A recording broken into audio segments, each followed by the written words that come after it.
It's much harder to be a successful professional today than it was 50 years ago. Do you have any idea how easy work was for someone born in 1950 when they were 35 years old? They worked a fraction of the hours that people today work.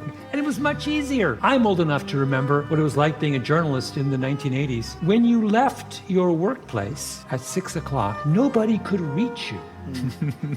You were done. I never took work home. It is so much harder now. So when we observe higher rates of unhappiness, of dysfunction, of whatever in the current generation, it's because they have a lot more on their plate than previous generations did. So we've raised the bar. And whenever you raise the bar, you're going to be much more aware of those instances where you have fallen short. Much harder. Nailed it.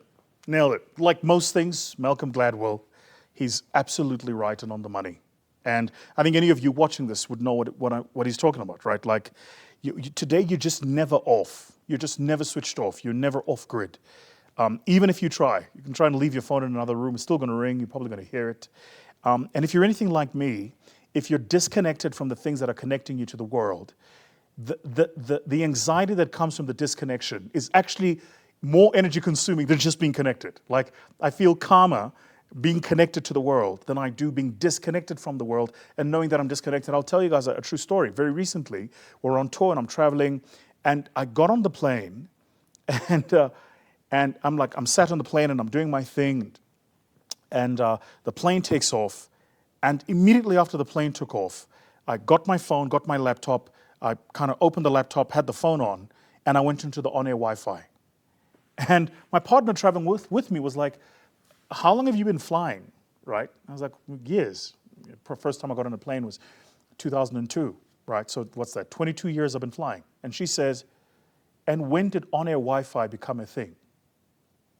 Now just think about that. On-air Wi-Fi really became a thing 3, 4, maybe 5 years ago for some of the long-haul flights.